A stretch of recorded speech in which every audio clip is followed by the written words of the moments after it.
Los Angeles শহরে পুলিশের গুলিতে গুরুপ্রীত সিং নামের এক শিখ যুবকের মৃত্যু হয়েছে। পুলিশ জানিয়েছে তিনি একটি ম্যাচেট বা খান্ডা, বাংলায় যাকে বলা হয় তলোয়ার, নিয়ে আক্রমণাত্মক ভঙ্গিতে কসরত করছিলেন। কিন্তু তার পরিবার ও শিখ সংগঠনগুলোর দাবি গুরুপ্রীত ঐতিহ্যবাহী শিখ মার্শাল আর্ট গতকা প্রদর্শন করছিলেন। লস অ্যাঞ্জেলেস পুলিশ বিভাগের প্রকাশিত ফুটেজ অনুযায়ী ফিগুয়েরো স্ট্রিট এবং অলিম্পিক বুলভার্ডের ব্যস্ত মোড়ে এই ঘটনা ঘটে। পুলিশ জানায়, তারা একজন ব্যক্তিকে বড় একটি ধারালো অস্ত্র নিয়ে পথচারীদের দিকে আক্রমণাত্মক ভঙ্গিতে তেড়ে যাওয়া দেখে 911 নম্বরে একাধিক কল পান।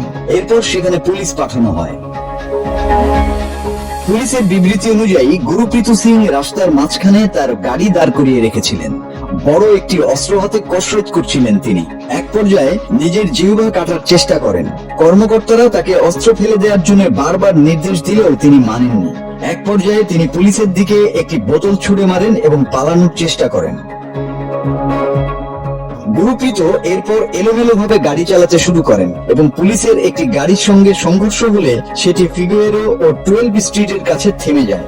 এরপর তিনি ধারালো অস্ত্র হাতে নিয়ে পুলিশ কর্মকর্তাদের দিকে তেড়ে যান। সেই মুহূর্তে পুলিশ তাকে লক্ষ্য করে গুলি চালায়। গুরুপ্রীতকে গুরুতর আহত অবস্থায় হাসপাতালে ভর্তি করা হয়। চিকিৎসাধীন অবস্থায় তার মৃত্যু ঘটে। ঘটনাস্থল থেকে 2 ফুট লম্বা একটি তলোয়ার জব্দ করা হয়েছে।